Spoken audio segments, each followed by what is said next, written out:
So let me introduce first Jacob Weiss, who is going. His intention is to go to Trident University and play tennis.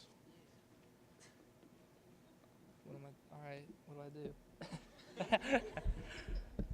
You're going to Okay. Trident and you're going to major in. I don't know. Okay. So I'm going to Trine basically because it's a smaller school and it's close enough to home where if I need something, I can go and get it. But it's far enough away where I don't have to deal with my parents anymore. And I'm going to major in business with a focus on sports management. Next up, also going to Trine, is Angela Ruggiero, who is a member of our golf team this year. Angela, you want to come up? Maybe let me do this. Let me be the Troy Darengowski to ask a question.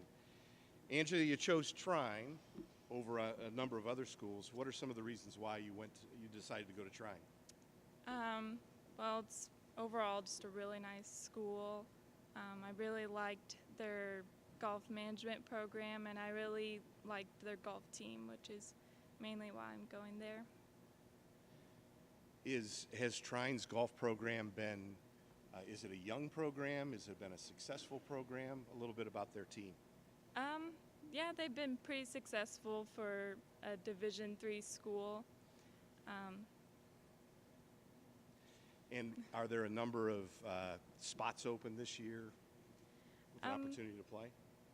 Possibly. They have a pretty big team for a golf team. I think there's 5 other girls coming in as freshmen, so a little bit of competition. Next up is Marissa Peterson, a swimmer who's chosen to go to West Virginia Wesleyan. You may not know, but Marissa is relatively new. This is her first year as a Richmond Red Devil. She saw the light after a few years being with Centerville and decided this is where she needed to be. First of all, can you say a couple of things about Richmond High School and your experience here as a senior? I loved it here since I came here. It's just a bigger school, so I met a lot of new people and everybody was really friendly, and I just think it was a good change. Next up is Kira Henderson, who is going to Anderson, the orange tablecloth, and going to play softball. Congratulations. Thank you. Tell me about Anderson. I know they've had a successful softball program in past years. Was that one of the things that attracted you to that school? Yeah, but along with it's a small campus and it's obviously not that far away from home. Yeah. Academically wise, they're pretty stable, especially what I'm majoring in, which is sports and exercise science. So, sports and exercise science. What do you think you want to do when you grow up? I want to be a physical therapist for like a big school, yeah, or maybe even a Big Ten team. Oh, work in a college, yeah, or a high school. Well, that's good. What the prospects are? What position do you think you're going to play? Have they talked about that or? I mean, if you hit, you're going to play. So that's the goal right now. Get my batting average up and just go from there. Well, right now your batting average is the pessimist might say your batting average is 0 right now because we haven't had any games. Yeah.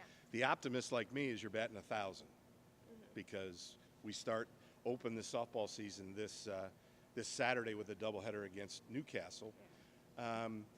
Because your season is in front of you, can you talk a little bit about the team and the preseason and how that's been going so far? Our team is really close, and playing with the girls for these past 4 years have been interesting and fun. It's going to be hard, that last game, playing with them, but big things coming this season. Best believe. Well, that's good. Kira, we wish you the best of luck. Thanks. All right, first, Dylan Collins has chosen to go to Trine to play football. So, Dylan, you had a past where you were here in Richmond, and then you went away, and then you came back. Is that kind of right? Yes, that was at the beginning of my junior year. Mm-hmm. And you went, and where did you go? I went to Baton Rouge, Louisiana. I had to think about it.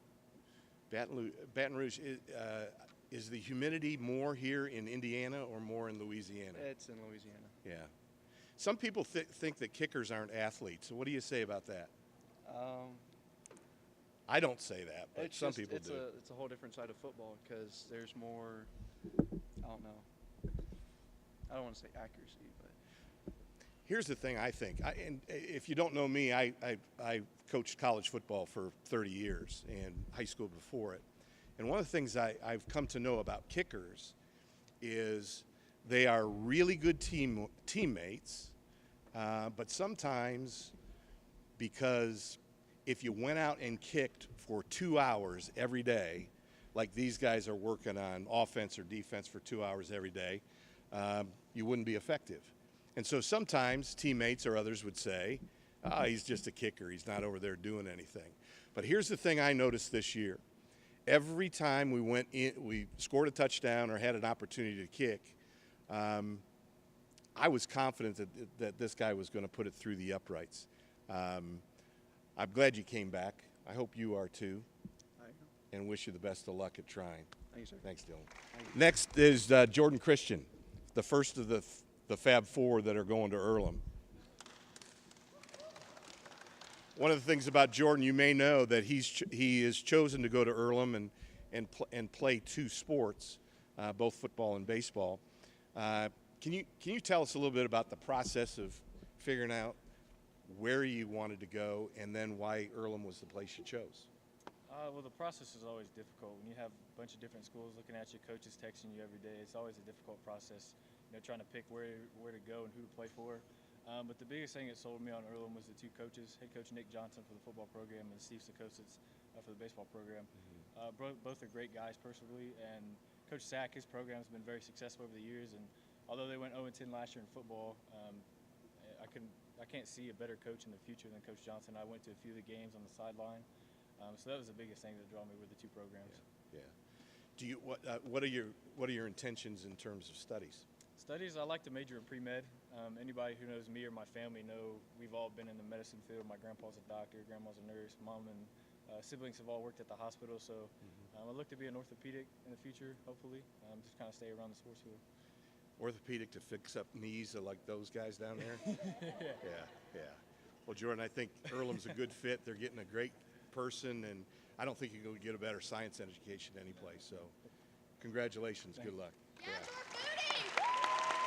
Next up is Kobe Walker. What'd you do to your hand? From football season, I know it's kind of late to have a cast, but I played like more than half the season, I guess, with a fractured thumb and a torn ligament in it. So I just kept on trucking along. It was my senior year. Are you right-handed? So, I'm ambidextrous. So you can take a test and you can eat with your left hand? A little bit. Okay. Kobe, what about Earlham and you? What attracted you to Earlham?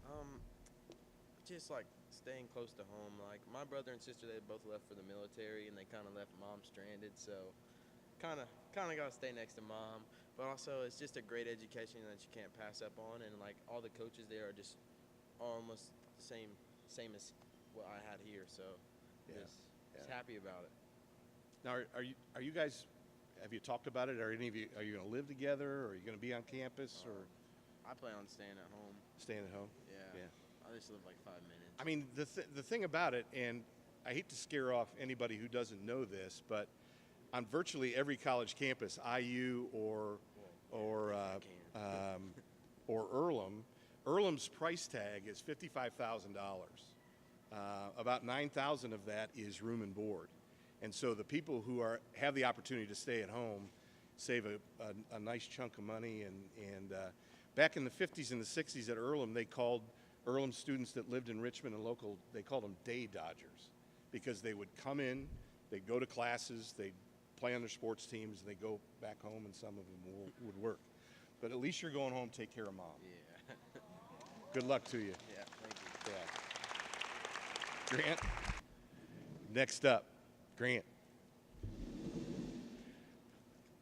Now, walk me through a little bit about your medical conditions.